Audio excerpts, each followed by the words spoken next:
নমস্কার বন্ধুরা, আমি পলি। আজকে সন্ধ্যাবেলা হঠাৎ তোমাদের দাদাভাই বাড়ি এসে বলল চাউমিন খাবো, তাই দুজনে মিলে চাউমিন বানাতে বসে গেলাম।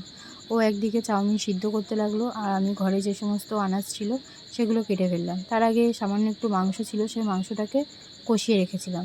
তারপর একদিকে কড়ায় তেল গরম করে সমস্ত আনাজগুলো ও তুলে দিল, দিয়ে আনাজগুলো সামান্য একটু নাড়াচাড়া করার পর তাতে নুন দিয়ে দিল। নুন দিয়ে আনাজটা নাড়াচাড়া করতে লাগলো। আর অন্যদিকে আমাদের চাউমিনটাও সিদ্ধ হয়ে গেছে, ওটাতে জল বার করে নেওয়া হলো। তারপর আনাজটা দেখলাম হয়ে গেছে, তো তাতে 2টো ডিম দিয়ে দিল, তাতে নুন দিয়ে নাড়াচাড়া করতে লাগলো। সবজিটা পুরোপুরি ভাজা হয়ে গেছে। চাউমিনে বাদাম খেতে আমি একটু ভালোবাসি, তাই একটু সামান্য বাদামও দিয়ে দিল। তারপর চাউমিনটা দিয়ে দিল, দিয়ে চাউমিনটা নাড়াচাড়া করতে লাগলো। তার মধ্যে কষা মাংসটা দিয়ে দিল।